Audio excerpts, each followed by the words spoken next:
Olá, hoje nós estamos tendo esta aula magna dos cursos de educação à distância do Grupo Educacional Uninter e para a satisfação de todos nós temos a presença do senador Cristóvão Buarque, ele que foi governador do Distrito Federal, foi também reitor da Universidade de Brasília e é doutor em economia pela Universidade de Sorbonne, de Paris. E ao meu lado está o professor Wilson Pichler, ex-deputado federal, fundador e diretor-presidente do Grupo Educacional Uninter. Eu quero, então, agradecer muito a sua presença, senador Cristóvão Buarque, ex-deputado Wilson Pichler, e dizer que para nós, professores, alunos do Grupo Educacional Uninter, é uma honra muito grande tê-los nesse dia. Professor Pichler, por favor, o senhor está com a palavra. Quero saudar todos os nossos alunos que nos assistem neste momento, dizer que é uma honra, um privilégio para o Grupo Uninter termos aqui como professor o senador Cristóvão Buarque, que é doutor, foi reitor, ministro da Educação, e eu tenho dito, eu não tenho assim uma vivência de outros países muito grande, mas eu vou arriscar dizer que o senhor é um dos parlamentares mais cultos de todas as nações democráticas. Eu não tenho medo de errar nisso, porque o senador Cristóvão Buarque é realmente uma pessoa de um cabedal de conhecimentos, de vivências, de experiência. E o que é mais importante, como ficou provado na campanha presidencial de 2006, um homem que realmente vive a educação. Fala com muita propriedade, tem esse sentimento de que podemos mudar uma nação, mudar um país para muito melhor através da educação. Eu tenho muitos exemplos de outros países. Então, muito obrigado, senador, pela sua presença hoje aqui. E depois nós vamos fazer depois da sua saudação, um bate-papo sobre educação à distância. Aliás, professor Pichler, nós gostaríamos de ouvir justamente a opinião do senador Cristóvão Buarque, que, como o senhor lembrou, foi ministro da Educação, a respeito da educação à distância. Eu quero agradecer os cumprimentos do Pichler e dizer a vocês o seguinte. Eu me sinto aqui, daí minha admiração pelo que vocês fazem, Jorge, eu me sinto como se fosse daqueles primeiros que andaram num carro, saíram da carroça, da carruagem para o automóvel. Ou daqueles primeiros que saíram do teatro para o cinema. É assim que eu me sinto ao sair da sala de aula tradicional para o ensino à distância. É uma revolução. Nós somos os primeiros da história de toda a humanidade a viver a revolução educacional maior de todas. Se a gente pegar a história da educação, o que é que a gente vai ver? Ali, Sócrates rodeado de 5 alunos, discípulos dele, batendo papo. Nem livro tinha, menos ainda quadro negro, que só tem uns 250 anos de inventado. Isso ficou assim até o quadro negro. Com o quadro negro, a turma de 5, 6 alunos passou a ter 30, 40. E foi recente. O quadro negro foi inventado na Escócia aí pelos anos 1760, por um professor de geografia. Não é por acaso. Geografia é difícil pra caramba você ensinar só falando. Filosofia dá. De lá para cá parou. Não houve evolução. Se você tivesse dormido 30 anos atrás e acordasse e entrasse no supermercado, não reconhecia. No aeroporto, não reconhecia. No shopping center, menos ainda. No consultório de dentista, não reconheceria. Porque isso mudou muito. Sala de aula mudou pouco, mas está mudando. Nós somos os pioneiros disso. E você, como grande líder do grupo, você é um tremendo pioneiro da nova escola que vai prevalecer daqui para frente. E não tem como parar. Daqui para frente, a escola não precisa mais estar restrita dentro de uma sala. Ela fica na atmosfera, no ar. Eu costumo dizer que no futuro todas as universidades do mundo serão uma só, interligadas. E o ensino médio, em parte, também. O ensino fundamental menos, porque a escola do ensino fundamental não é só para ensinar, é para sociabilizar as crianças. Então precisa dessa convivência. Então, eu me sinto aqui como um pioneiro, como um dos primeiros seres a andar num cavalo, perguntando, desculpe, andar num carro, perguntando, cadê o cavalo? Onde é que está o cavalo que eu não vejo? Assim eu me sinto aqui perguntando, cadê o aluno que não está aqui junto de mim? É a mesma coisa. Nós tivemos que ousar um pouco, porque, senhor veja, a televisão já foi inventada há tantos anos, e por que não foi utilizada? Né?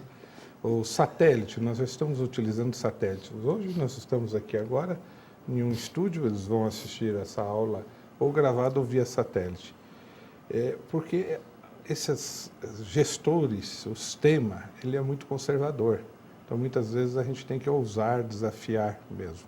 Foi muito difícil para nós conseguirmos a autorização do MEC para fazermos cursos superiores. Eu só acredito que o MEC tenha nos dado essa autorização, não só para essa instituição, como para algumas outras que começaram também, por uma extrema necessidade. Foi feito o Plano Nacional de Educação e tinha a meta de se atingir 30% de jovens na educação superior. Nós tínhamos, em 96, 4,5%. E a Argentina, Chile, os países vizinhos, já tinham um percentual bastante expressivo, próximo dos 30% na época. Agora, conseguimos, então, dar esse salto. E qual é a grande vantagem disso, senador Cristóvão Buarque? O senhor veja na educação superior. Pega um município de 30 mil habitantes, não tem como fazer uma faculdade lá. Não. E quando fazem, fica lá com aquela oferta de ciências contábeis a vida toda, até parece que aquela cidade só vive de contadores. Então, é um equívoco total. Então, uma educação à distância como esta, que pode chegar em qualquer centímetro quadrado de território nacional, esse satélite que nós estamos operando cobre todo o Brasil, 100%. Então, não há exclusão geográfica. É isso mesmo. E através dos grandes centros, nós temos professores. Hoje, os alunos estão tendo aula com o ex-ministro da Educação, um senador da República, autor de vários livros, um doutor. Quando que lá no interior o senhor poderia ir lá dar uma aula? Eu nem digo um Jatene dar uma aula de medicina. Certo. Só ficaria em São Paulo uma vez por ano em algum lugar. Isso acontecia antigamente com as artes dramáticas. Cada cidade tinha o seu teatrinho. Mas os grandes artistas do mundo não vinham lá, não dava. Carlito não podia ir a toda a cidade. Com o cinema, Charles Chaplin foi a todas as cidades do mundo. Hoje a gente vê os artistas, qualquer deles. Sinfônica, não dá para ter uma grande orquestra sinfônica numa cidade pequena. Mas com a televisão a gente vê qualquer orquestra sinfônica em casa.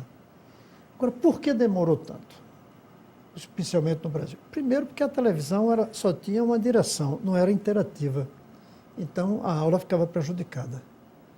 Agora, com os computadores, com os sistemas de telecomunicações, a gente conversa com o aluno. Ele está assistindo lá, mas a gente se conecta com ele, pelo Twitter, pela internet, por esses mecanismos todos. Então, primeiro, não havia essa interação. E segundo, pelo conservadorismo das pessoas que fazem a educação, especialmente os professores. Mais uma vez, eu volto ao passado. Quando o cinema começou, os atores de teatro foram contra. Eles acharam que isso não era arte. Eles acharam que ia tirar o emprego deles. Não, continua o teatro, mas o cinema ao lado. Então, o professor achou que ia perder emprego pela ensino à distância. Não perde o emprego, aumenta o número de alunos e vai até aumentar o número de professores, porque por trás de cada aula à distância, tem 1, 2, 3, 4, 5, 10 professores. Perfeitamente, senador. O senhor sabe que o nosso sistema teve uma visibilidade, é muito grande, é conhecido, então os professores aqui de Curitiba e de outros estados, eles nos procuram pedindo oportunidade, sabe do quê? Ser tutor. Então, uma nova modalidade de ação docente é o tutor. Então, eu queria muito ter uma oportunidade de ser um tutor no sistema de ensino de vocês, a educação à distância. E tem muitos trabalhando, porque existe uma razão a ser atendida pelo próprio MEC, estabeleceu, de quantidade de alunos, tutor. Então, tutor para um certo número de alunos. O número de alunos por professor pode ficar bem maior, mas o número de professor vai ser maior ainda. Não há uma aula que o computador dê sozinho.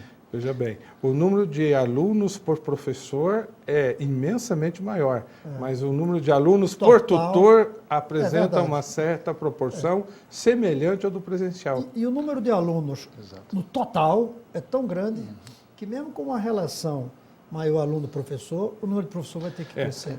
Porque Perfeito. o tutor, ele é o professor local, é aquele professor que está lá acompanhando o aluno no seu dia a dia. Não só lá no local, que essa foi uma discussão que nós fizemos com os técnicos especialistas do MEC sobre esse perfil desse tutor. Ainda tem muito para evoluir, se compreender melhor, porque quando se apega demais a profissionais do interior, peca-se. Então nós temos duas modalidades de tutoria. Nós temos o tutor local, que dá um atendimento personalizado a esse aluno, para ele se sentir acolhido, até mesmo em alguns encaminhamentos mais básicos. E temos uma central de tutoria aqui, que são professores especializados naquele tema.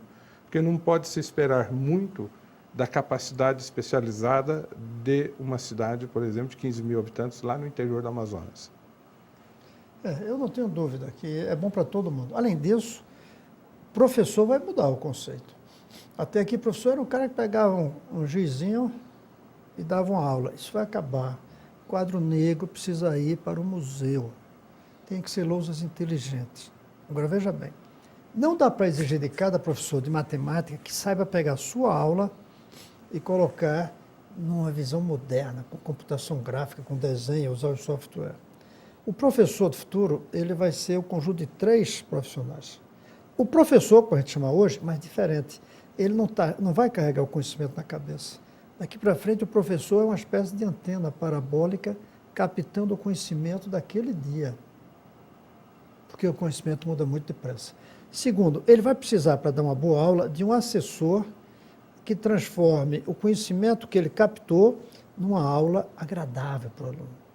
E, finalmente, eles dois vão precisar de um terceiro que pegue essa aula e ponha na rede, que é um especialista em teleinformática. Exatamente. Aí a aula vai ficar para todo mundo, para sempre, no mundo inteiro. Você já pensou se já existisse ensino à distância na época de Sócrates? Não apenas ele teria tido milhões de alunos, mas a gente tinha aula dele até hoje. Correto. Senador, A gente podia ligar a televisão e assistir a aula dele. Perfeitamente. Eu vou citar um exemplo nesta linha. Eu fui fazer um curso de aviação e o avião, desde que Santos Dumont fez o seu, o princípio aerodinâmico deles é muito semelhante da sustentação da asa. Depois disso evoluiu muito os aviões. Mas no curso que eu me matriculei, que eu fui assistir a aula, o professor desenhou um perfil de uma asa na lousa com giz e estava explicando. Sabe que eu me revoltei? Eu falei, mas há quanto tempo que foi inventado o avião? Será que alguém já não desenhou isso em túnel de vento, com fumaça, mostrando aquilo tudo dinamicamente como acontece? Já. Mas ali ainda estava no giz. Então, eu acho que esse docente precisa se acordar. Isso. E ele precisa aprender a usar as ferramentas atuais e preparar esta aula que o senhor estava dizendo. O professor do quadro negro é a última geração. Não vai ter mais geração próxima desse jeito. Porque as crianças não aguentam. Todo mundo diz que criança é violenta hoje em dia, não é isso? Claro que o cinema faz a criança violência, a televisão, mas a criança é violenta, sobretudo, porque a aula é chata, porque a escola é chata, porque a escola não está casada. Um dia desse eu fui assistir um filme em 3 dimensões, Avatar. Um domingo, eu fiquei pensando, cheio de criança, eu disse, caramba, imagina essas crianças amanhã assistindo aula no quadro negro. Em 3 dimensões. Pô, ela não vai aguentar o quadro negro aquilo. Não aguenta. Quando lá ela vê o movimento, vê tudo, vê os passos. Como é que se dá uma aula de astronomia hoje no quadro negro, gente? Aqui é o Sol, aqui é a Terra gira assim. Nem o desenho faz Mas direito. se duvidar, ainda ensinam isso no Mas GIS. ainda é assim. Não, é assim. Salvo uma ou outra escola, é assim. Hoje você pega e puxa um programa que é capaz de você ver desde o Hubble. O Hubble não, porque está dentro mas das naves que foram lançadas. Tem de longe, você vê até a Terra de fora, olha aí Os como anéis é. de Saturno. Então, nós somos a última geração. E eu fico feliz de estar aqui, porque eu estou doido para terminar essa conversa, para começar a minha aula já Mas eu de vou esticar, professor da nova geração. eu vou esticar essa conversa um pouquinho mais, se o senhor me permite, porque tem algumas coisas ainda. Quando começamos com isso, obviamente, havia preconceito com a educação à distância. Não nós, somente nós, como, né, toda a sociedade, as outras instituições enfrentaram isso. Agora, as coisas estão mudando, senador. Por exemplo, tivemos o privilégio no Grupo Uninter de termos um aluno classificado em primeiro lugar no ENAD. Aliás, dois... Nacional, ENAD nacional, por 2 vezes aconteceu. No ENAD nacional, em que o MEC avalia o desempenho dos estudantes do ensino superior, que estão se formando, em toda a base nacional, todo o território, presencial e à distância junto, e o aluno de educação à distância foi o melhor classificado. Então, estamos quebrando esses paradigmas antigos, estabelecendo um novo paradigma. Isto é o que nós estamos vivendo nesta revolução da educação que o senhor havia citado. É isso. E eu quero, nessa aula que vou ter o privilégio de dar, mostrar como isso é parte de uma mudança muito mais ampla do próprio futuro, do próprio conceito de progresso. Porque o progresso que a gente aprendeu nos últimos séculos, de que aumento do PIB, esse progresso está morrendo.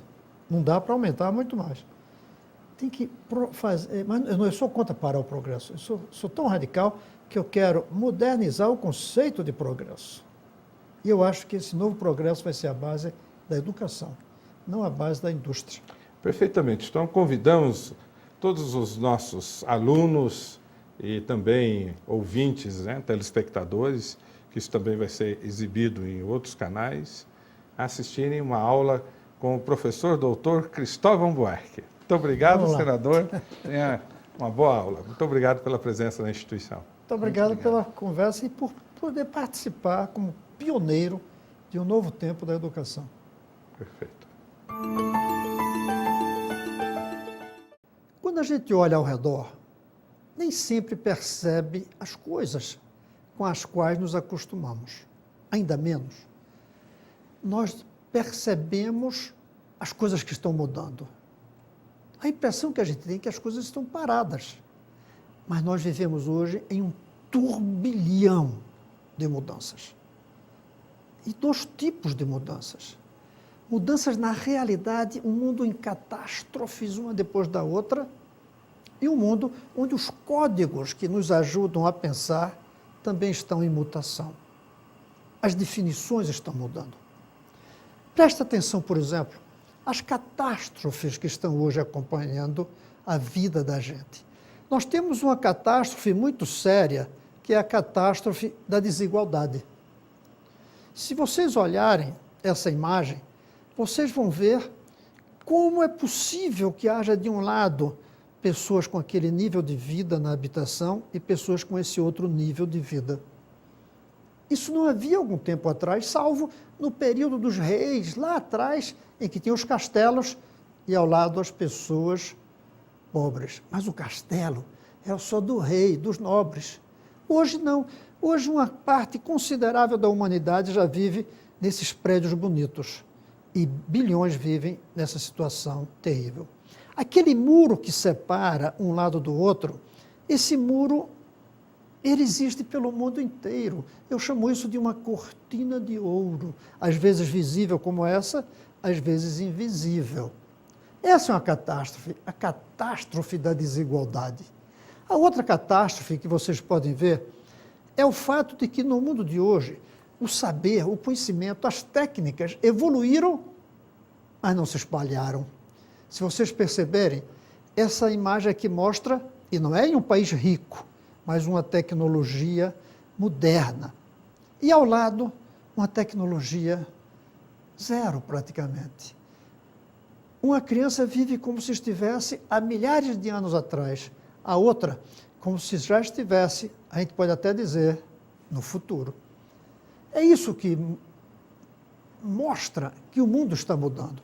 Se vocês quiserem ver uma outra catástrofe, é o fato de que a desigualdade está ficando tão grande que as pessoas começam a ser dessemelhantes, não mais desiguais, dessemelhantes.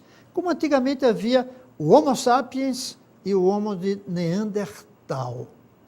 Não eram semelhantes. Quando a gente olha as pessoas ricas do mundo e as pessoas pobres do mundo, o acesso à medicina que têm os ricos e o acesso à pobre medicina dos pobres, nós começamos a nos perguntar, essas pessoas são semelhantes? Isso é uma catástrofe que está acontecendo hoje, aos olhos da gente. Não havia isso algum tempo atrás. Porque algum tempo atrás, a medicina era atrasada para todos. A ciência era atrasada para todos. Hoje ela é avançada para uns e atrasada para outros. Mas não são apenas essas catástrofes. Nós temos uma catástrofe tremenda no mundo de hoje, que é a catástrofe ecológica. Essa catástrofe ecológica, ela se manifesta ao redor da gente de muitas formas. Desertificação, inundações onde nunca antes acontecia inundação, mas, sobretudo, a ideia do aquecimento global provocando o descongelamento das calotas polares. Há países que não vão sobreviver mais 20 ou 30 anos. Há um país chamado Maldivas, cuja altura máxima, a montanha maior do país, são 2,5 metros.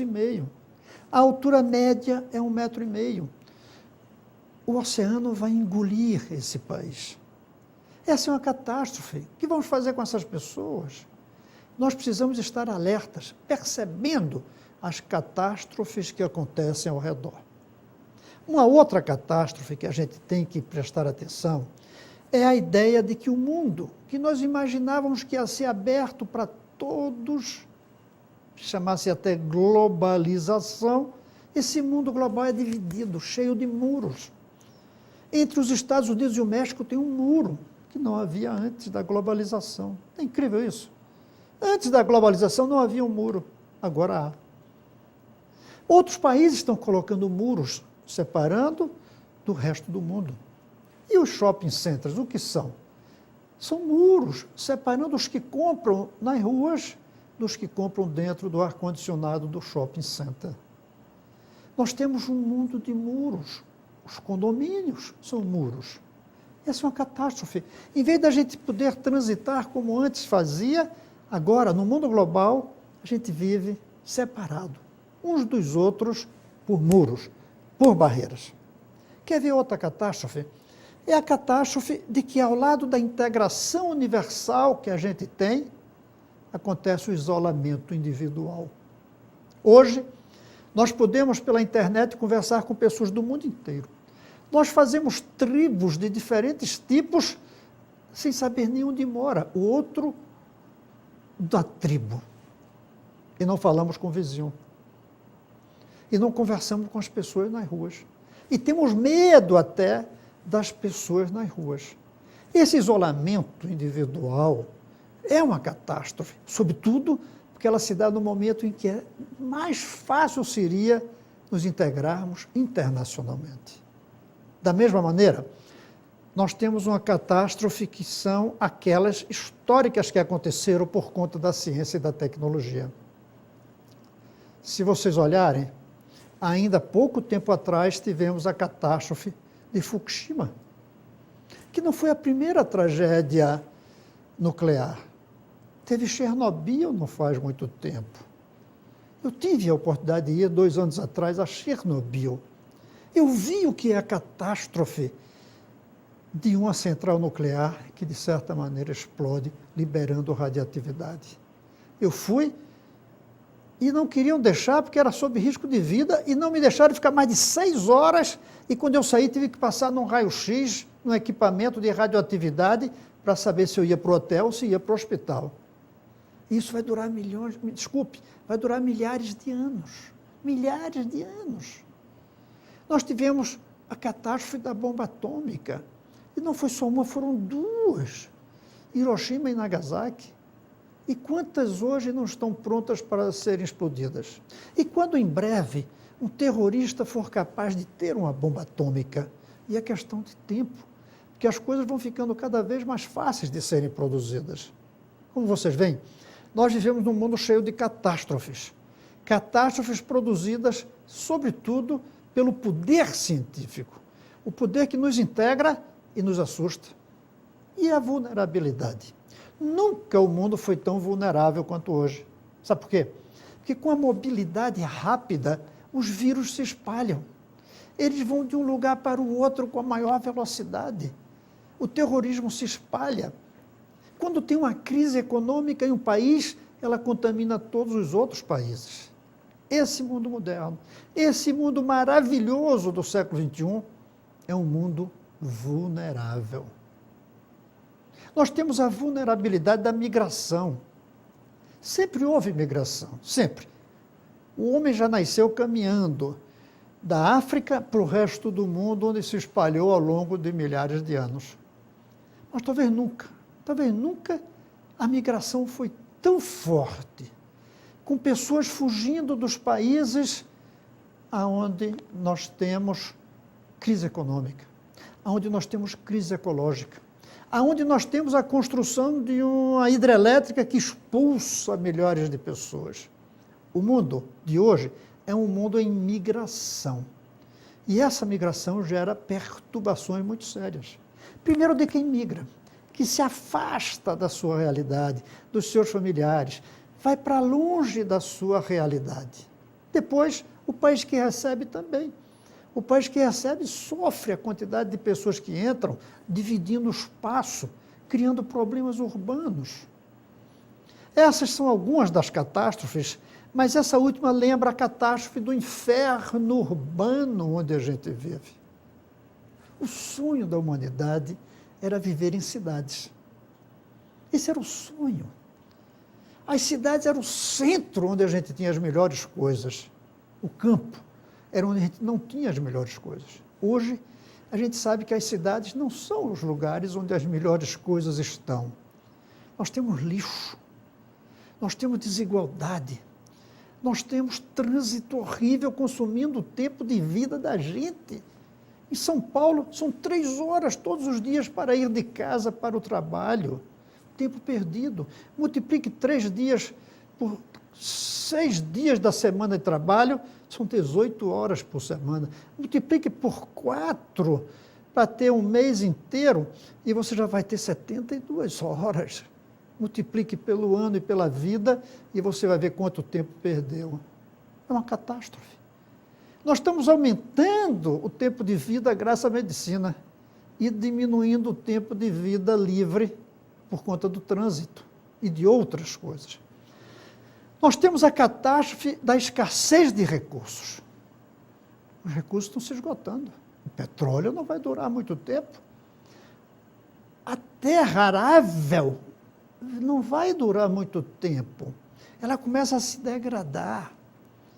Mesmo os outros metais que têm muita quantidade de ferro, por exemplo, termina se esgotando. Nós vivemos um tempo de abundância de produtos e escassez crescente de recursos. Essas são algumas das catástrofes que estão acontecendo ao redor e que às vezes a gente não percebe. Você precisa estar de olho aberto, preste atenção. E aí a atenção não é só olhando, é lendo, é vendo a televisão com cuidado, ouvindo a rádio, navegando na internet para saber as mudanças que estão acontecendo no mundo. Mas você vai ter um problema. Você vai ter um problema porque os códigos com os quais nós olhamos as coisas estão mudando tão depressa quanto as coisas. Eu quero explicar um pouco essa ideia de código. Se você mostrar uma cadeira a quem nunca viu uma cadeira, essa pessoa não sabe o que é uma cadeira. Quando a gente olha para uma cadeira, tem um código que diz aquilo é um objeto para a gente sentar. Quem nunca viu uma cadeira não sabe esse código. Pois bem, os códigos que nós usamos para definir o mundo estão mudando. Quer ver um exemplo? Na geopolítica, a globalização está fazendo com que a gente mude do código da pátria, da nação, para o código de toda a humanidade. É difícil, é muito difícil pensar como ser humano. Você pensa como brasileiro. Difícil como ser humano. Mas não basta mais pensar apenas como brasileiro. Porque cada nação tem uma responsabilidade tão grande com o mundo que você tem que pensar como ser humano. Um país que tem bomba atômica não tem direito de pensar só nele. O Brasil com a Amazônia não tem direito de pensar só no Brasil. A Amazônia é nossa, mas nós temos que cuidar bem dela, porque ela é necessária para a humanidade. Na verdade, o mundo virou um grande condomínio, em que cada país é uma espécie de apartamento e o planeta é o prédio inteiro. Você é dono do seu apartamento, mas não pode tocar fogo nos móveis, porque joga fumaça e incêndio para o resto. Você paga a conta da água da sua casa, mas não pode deixar a torneira aberta, fechar a porta e viajar, porque inunda o resto. Assim é o planeta hoje. Nós estamos sofrendo da mudança do Código Nacional para o Código Global. Nós estamos mudando da democracia nacional para os valores internacionais. E esse é um dos problemas mais sérios que a gente tem. Porque os problemas do mundo são do mundo, mas os políticos, eles são do país deles. Em Copenhague, uma reunião para discutir o futuro do mundo e do clima, o Obama disse, não tem presidente do mundo. Cada presidente é presidente do seu país e tem que atender a necessidade dos seus países. E aí se choca com as necessidades do planeta inteiro. Quer ver um exemplo? Qual é o país que vai deixar de explorar o seu petróleo? O Brasil vai deixar de explorar o petróleo do pré-sal? Não. Mas é capaz de, para o mundo, não ser bom explorar o pré-sal. Não só porque pode vazar petróleo, mas porque queimar o petróleo nos carros vai aumentar a temperatura do planeta, por causa do dióxido de carbono que a gente gera. Nós não sabíamos como governar o mundo. E não basta mais querer governar cada país. Precisamos governar o mundo. E a política governa cada país. Códigos que se chocam. Como também na economia, da mudança da energia fóssil à energia renovável. Não dá para continuar baseando a energia, sobretudo, no petróleo. Não dá. Esse é um recurso do passado, praticamente. Daqui a algumas décadas, vai ser proibido usar petróleo tanto quanto hoje é proibido usar cocaína. Mas como deixar de usar o petróleo? Como? Fazer uma hidrelétrica gera perdas muito grandes, alarga uma quantidade imensa de território, expulsa grupos indígenas e outros grupos, inunda cidades inteiras, acaba com a memória das pessoas até nos cemitérios onde estão os seus antepassados. Mas a gente tem condições de dizer que não quer mais energia? Não tem. Por isso que a gente vive mudando de códigos. Por exemplo, nós aprendemos que o que vale é o trabalho. Mas a gente vai ter que descobrir o valor de não trabalhar, do tempo livre, do lazer. Quando você vê um produto que você compra, você paga pela quantidade de trabalho que foi necessária para produzir aquilo. Mas, ao mesmo tempo, a gente não está dando valor ao tempo de lazer do trabalhador. Não entra no produto interno bruto o tempo livre das pessoas. Tem coisa mais importante para uma pessoa do que tempo livre? Para curtir a família, para ir ao cinema, para ler um livro. Não tem. É a coisa mais importante que existe de uma pessoa é o tempo livre. E no mundo, tempo livre se identificou com desempregado, desempregado com fome. A gente continua dando valor mais ao trabalho do que à geração de tempo livre. Nós não damos valor à natureza. Isso é uma tragédia. Vocês sabiam que, do ponto de vista da economia, uma árvore em pé não vale nada? Ela só vale depois que é derrubada? Como é que pode um mundo que precisa de proteger as florestas não dar valor às árvores em pé? Só um pé de café porque dá café, não porque é um pé de café. Um pé de uva porque dá uva, não porque é um pé de uva. Uma árvore tem valor pela madeira depois de morta. Não pode. Esse código de valorizar a natureza depois de morta é um código superado. Mas é difícil você e eu e nós entendermos isso. A gente continua só dando valor a uma árvore depois que vira um móvel. Ou depois que a gente queima num forno para fazer pizza.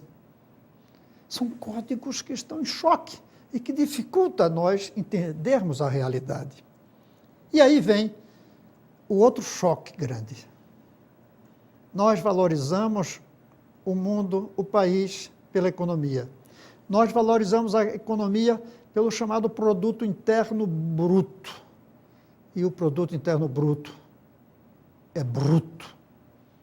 Ele não é sensível à realidade do mundo. Ele não leva em conta, como eu já disse, o valor do tempo livre. Ele não leva em conta o valor da natureza. Ele leva em conta as armas. Você já imaginou que loucura? O produto interno bruto que define a riqueza é baseado na quantidade de armas que a gente usa para matar as pessoas. Cada vez que uma pessoa é assassinada, aquela bala que foi usada para matar a pobre vítima, aquela bala aumentou o produto interno bruto. Isso não faz sentido. Isso não faz sentido, mas é assim que a gente pensa. Mesmo que ao ler a notícia de que uma pessoa foi assassinada e que a gente fique triste com pena, no final do ano, quando a gente olhar, as estatísticas vão dizer que o produto interno bruto do Brasil cresceu 3, 4%. E a gente não vai se lembrar que naqueles 3, 4% está a bala que assassinou a vítima. Não está certo. Mas como é que a gente vai sair disso? Temos que sair desse código, porque temos que sair do código do crescimento econômico para um outro código, que pode ser o decrescimento, inclusive. Decrescer para ser mais feliz. Pode ser. Não decrescer tudo, mas decrescer os bens supérfluos, aquilo que sobra, e produzir mais aquilo que é essencial. Nós não podemos continuar também com essa trágica evolução, entre aspas, que faz com que os seres humanos vão se dividindo e ficando cada vez menos semelhantes. Quando você vê imagens como essa que está aparecendo na tela, dá para dizer que essas figuras são de animais semelhantes? Já não dá. Pois bem, essas são algumas das crises que nós temos no mundo. Mas vale a pena a gente pensar como é que nós chegamos aqui. Como é que essa humanidade chegou a esse ponto? Onde é que nós começamos e como é que nós chegamos aqui? Tem muitas maneiras de falar isso. Eu inventei a maneira de falar dizendo que nós dobramos esquinas ao longo do tempo. Eu acho que a ideia de esquina é interessante porque, primeiro, mostra ruptura. Quando você dobra uma esquina, você mudou sua vida. Não tenha dúvida. Cada esquina que você dobra é uma mudança radical de vida. Além disso, eu gosto de dizer mudar esquina, dobrar esquina, porque talvez não tivesse acontecido. E aconteceu. A primeira esquina que a humanidade dobrou foi quando animais irracionais se transformaram no chamado Homo sapiens. Poderia não ter acontecido. Quantos animais não estão aí até hoje sem se transformar em seres inteligentes? Nós, inclusive, tivemos os primozinhos aí chamados Neandertal, que conviveram até no mesmo tempo que os seres humanos, Homo sapiens. Mas o fato é que, num determinado momento, ao longo de um certo período, os animais se distinguiram de um tipo de animal que dobrou a esquina e virou o Homo sapiens. Mas o Homo sapiens era um homem muito primitivo. Não foi ele que fez a humanidade de hoje. A humanidade de hoje não teria acontecido se o Homo sapiens continuasse apenas como aquele que era. O Homo sapiens dobrou uma esquina. Sabe qual foi a esquina? A esquina do sedentarismo. Quando os Homo sapiens, que viviam andando para tudo que era lado, e se espalharam pelo planeta, quando eles, de repente, perceberam que podiam morar juntos, no mesmo lugar, sem sair em busca de animais, de frutas para comer. Eles descobriram que podiam produzir sua comida. Descobriram que podiam criar animais. E aí, sabe o que eles descobriram? Que podiam dialogar uns com os outros de uma maneira muito mais fácil. Sabe o que eles descobriram aí? que eles eram capazes de contar. Eles descobriram que eles eram capazes de entender as coisas. Eles desenvolveram as ideias. Sem o sedentarismo, seria difícil, melhor, seria impossível a humanidade chegar aonde chegou. Mas mesmo com o sedentarismo, ainda tinha limitações. A maneira que os homens primitivos, sedentários, pensavam, era de que tudo o que eles pensavam vinha do céu. Eram vozes que diziam para ele como eram as coisas. Foram os gregos que dobraram outra esquina, chamada esquina da racionalidade. A esquina que começou a dizer, você pensa. Não são os deuses que falam com você. E aí descobrimos a lógica, a mãe de todas as outras mudanças. Mas essa lógica não seria capaz de chegar à ciência de hoje só com a base que nós tivemos na época da Grécia. Sobretudo porque depois houve um tempo de debacle, de queda, durante a Idade Média. O homem dobrou outra esquina, chamada do Iluminismo, do Renascimento, quando a gente descobriu, por exemplo, a lei da gravidade, quando a gente descobriu mistérios que viraram ciência. Essa foi uma esquina fundamental. Mas essa esquina ainda não teria feito o que a gente conseguiu fazer. Houve uma esquina seguinte, que foi a esquina da Revolução Industrial, em que nós descobrimos que não apenas podíamos descobrir os mistérios do mundo, mas mais que isso, nós podíamos transformar o mundo. Uma coisa é você entender como o mundo é, a outra coisa é você fazer o mundo como você quer. Aqui é a ciência, aqui é a tecnologia. A ciência explica, a tecnologia transforma. E aí surgiu a máquina a vapor. Surgiu o tear para fabricar quantidade de tecido. Surgiu o telégrafo. Surgiram as grandes máquinas, que fizeram com que o homem pudesse produzir muito. E antes só produzia tão pouquinho. Essa foi a Revolução Industrial. Mas a primeira é a Revolução Industrial da produtividade, da capacidade de cada ser humano produzir mais do que o ser humano anterior, que era seu pai. Aumentou a produtividade. Essa esquina demorou, essa rua, até que a gente dobrou uma outra esquina já no começo do século XX. E essa foi muito importante, inclusive para o lado mau. Quando a gente começou a usar a inteligência da gente de fazer mais coisas para fazer coisas diferentes. Não sei se entendeu a diferença. Uma coisa é você inventar uma máquina de tecer que fabrica mais tecido em menos tempo. A outra coisa é você inventar coisas diferentes além do tecido. E aí foi a revolução do consumo, a revolução industrial consumista, que criou esse ser humano que somos nós, com uma voracidade para comprar coisas, para consumir coisas que não são necessárias e ficam necessárias. Coincidiu que mais ou menos na mesma época que começaram a ser inventados esses produtos novos, como geladeira, televisão, rádio, automóvel, inventaram a tal da publicidade. E esse foi um casamento fatal. Os produtos novos surgiam e a publicidade fazia com que a gente desejasse esses produtos. Produto que a gente nunca desejou, começou a desejar. E aí houve a explosão de produção, que foi essa segunda revolução industrial. Mas teve mais uma, que você está vendo agora. As outras têm 2 séculos, tem 1 século, agora você está vendo uma. É a esquina do consumismo global. Essa esquizofrenia de cada dia tem um telefone novo, tem um computador novo, tem um carro novo. Essa esquizofrenia de que uma roupa você compra hoje, joga fora amanhã e compra mais 3. Essa esquizofrenia de você querer comprar produtos daqui do mundo. Como se a gente botasse o planeta Terra num carrinho de supermercado. Esta última revolução é que gerou todas as catástrofes que você me ouviu falar até aqui. Eu disse onde nós estamos.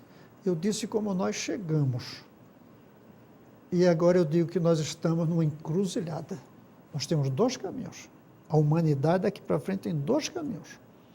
Um, continuar sem dobrar a esquina. Vamos em frente. Eu aí antevejo desastres tremendos.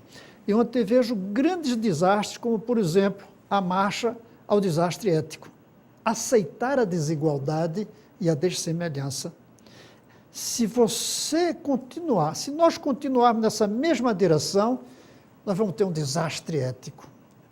O ser humano vai se dividir em 2.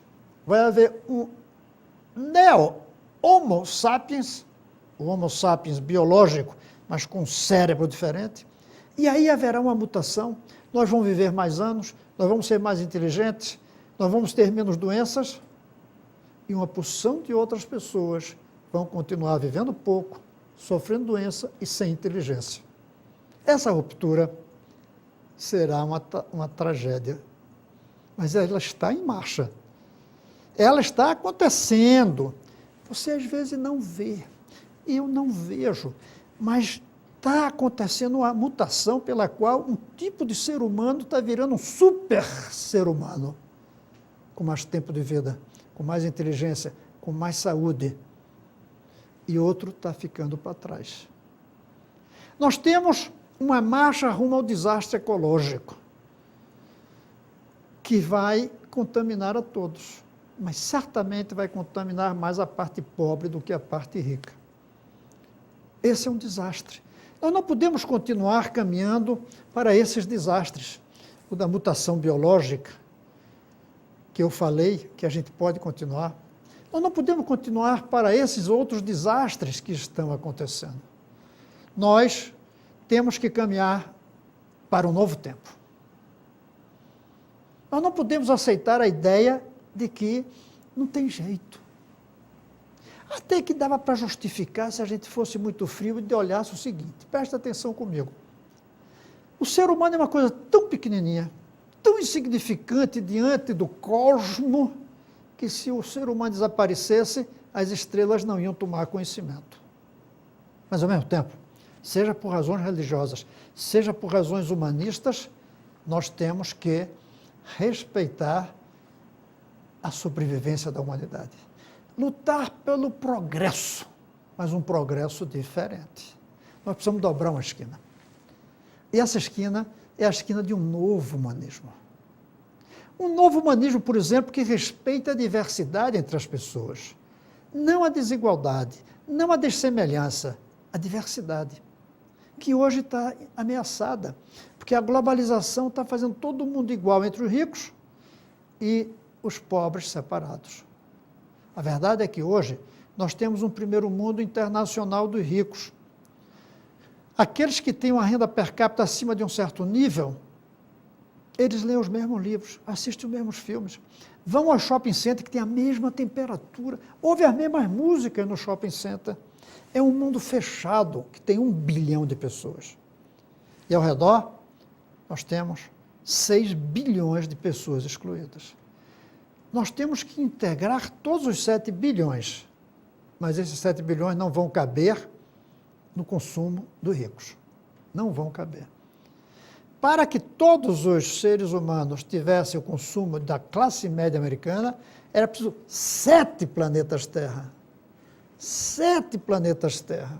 E se você botar só o rico Estados Unidos, 20, 30 planetas Terra seriam necessários. É preciso respeitar a diversidade nesse novo humanismo. Mas é preciso respeitar também a natureza.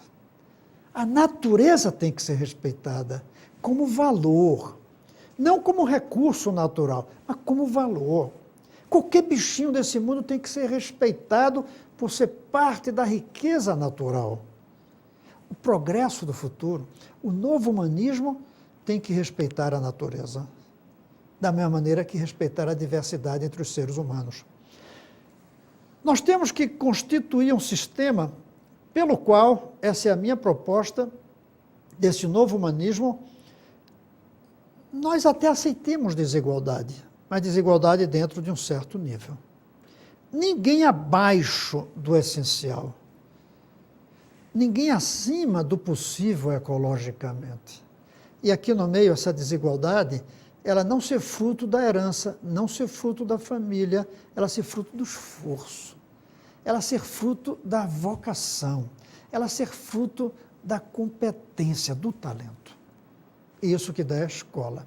Por isso eu chamo isso de educacionismo. Você tem uma escada que lhe leva até o topo. Essa escada é a escola. Você tem uma rede de proteção que não deixa ninguém abaixo. E você tem um teto que não deixa ninguém consumir acima daquilo. Essa pode ser uma utopia. É um meio de integração. É um meio de integração pela qual a educação faz com que as pessoas subam. Isso é diferente da visão tradicional da economia que dizia vamos produzir mais, que a economia se distribui. Não se distribuiu. Agora, em vez de distribuir, vamos elevar. E o caminho para elevar isso é a educação. Educação igual para todos. E alguns vão ser mais ou menos conforme o talento. Antigamente a gente dizia que o socialismo era o caminho. E o socialismo era todos serem donos das fábricas. Não funcionou. Socialismo hoje não é colocar os trabalhadores como donos das fábricas. Socialismo hoje é colocar o filho do trabalhador na mesma escola do filho do patrão. Filho do patrão na escola do filho do trabalhador. E aí vamos ver qual é o que se desenvolve mais. Mas ninguém se desenvolve além de um certo nível. E ninguém fica abaixo de um certo piso. Essa é uma ideia. Mas para isso, a gente vai precisar fazer uma mudança de mentalidade. A mentalidade que prevalece hoje, para definir se uma coisa é boa ou ruim, se uma coisa é moderna ou é atrasada, é saber se é a última invenção. Moderno é o que foi inventado por último. Está errado. Moderno é aquilo que satisfaz mais ao ser humano. Por exemplo, do ponto de vista técnico, uma bomba atômica é mais moderna do que uma espada. Do ponto de vista ético, eu não acho que a bomba atômica seja mais ética do que uma espada. O melhor é que nem espada houvesse. A gente tem que começar a definir as coisas, se elas são boas ou não, pela ética, pela capacidade de atender aos desejos íntimos das pessoas. Com essa ética, em que a gente põe, por exemplo, tempo livre, a gente põe diversidade de seres humanos, a gente põe os limites na desigualdade, a gente põe o respeito à natureza, esses são os valores éticos. Aí a gente define os objetivos sociais, quantas escolas, quantos hospitais. Com isso a gente define como é que deve ser a lógica econômica. Aí, por último, a gente define qual é a técnica que a gente vai usar. Ou seja, temos que subordinar as técnicas à racionalidade econômica, esses os objetivos sociais e esses os valores éticos. É o contrário do que se faz hoje. Temos que botar a relação da ética, da economia, da técnica, de cabeça para cima. Hoje está de cabeça para baixo. Isso vai exigir um mundo novo. Eu falei para vocês de que os códigos estavam em crise. Nós vamos ter que inventar uma opção de palavras novas para explicar esse novo mundo. Palavras como pegada ecológica, que significa quantos planetas Terra são necessários para atender ao consumo das pessoas de alta renda.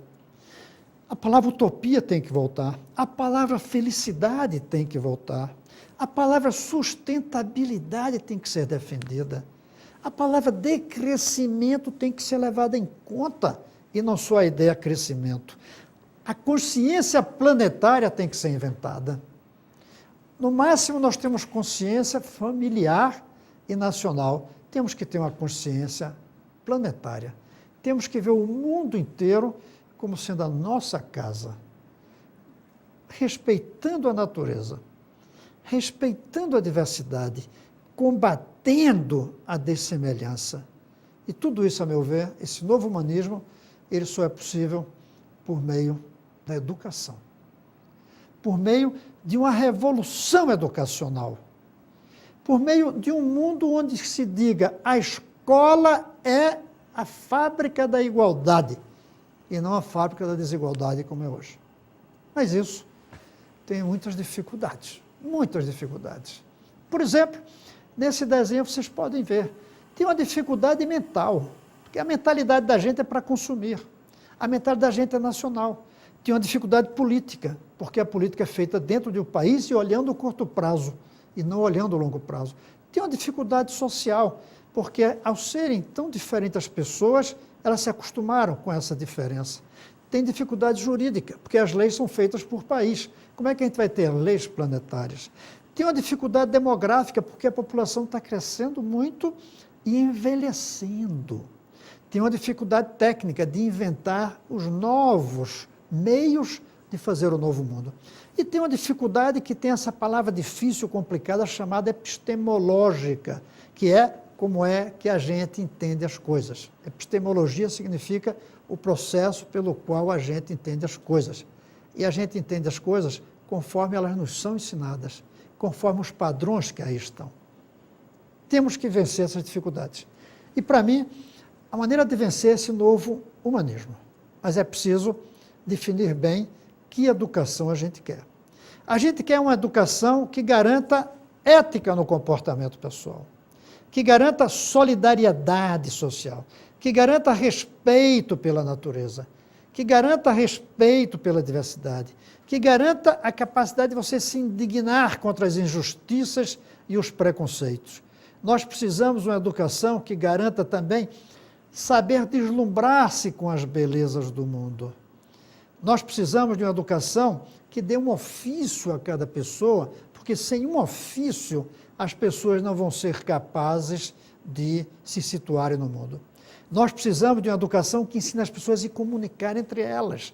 Isso significa falar bem sua língua, que é português, saber matemática e falar bem outros idiomas, porque esse mundo não pode viver mais com um só idioma.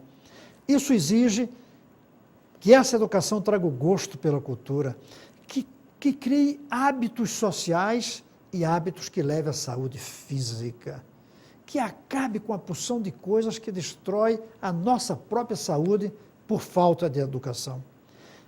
E exige, sobretudo, duas coisas que vêm juntas. A habilidade de aprender e reaprender as coisas, mesmo depois que sair da escola, e o aprendizado permanente por toda a vida. Acabou o tempo em que você fazia um curso, terminava o curso, pegava um diploma, botava na parede e dizia, eu sou doutor, não preciso mais estudar. Acabou esse tempo. Eu defendo que os diplomas hoje deviam ter prazo de validade como a comida. Se uma comida lá, um leite vem escrito só vale até tal dia, quando você desse um diploma, isso é médico, só vale até tal ano. A não ser que você se recicle, que você avance, que você se atualize, que você, e eu concluo com aquilo que eu comecei, que você seja capaz de olhar ao redor, perceber as mudanças na realidade, perceber a mudança nos códigos que fazem com que a gente entenda as coisas e, ao mesmo tempo, que nós tenhamos o otimismo de querer construir um novo mundo. E esse novo mundo só virá pela educação. E é por acreditar nisso que eu estou aqui, querendo aprender com vocês, nesse diálogo, usando essa tecnologia maravilhosa, que, como toda tecnologia, pode ser usada para o bem ou para o mal. Eu estou tentando usá-la para o bem. Dialogar com vocês, levando adiante um sonho de que é possível um novo humanismo chamado educação.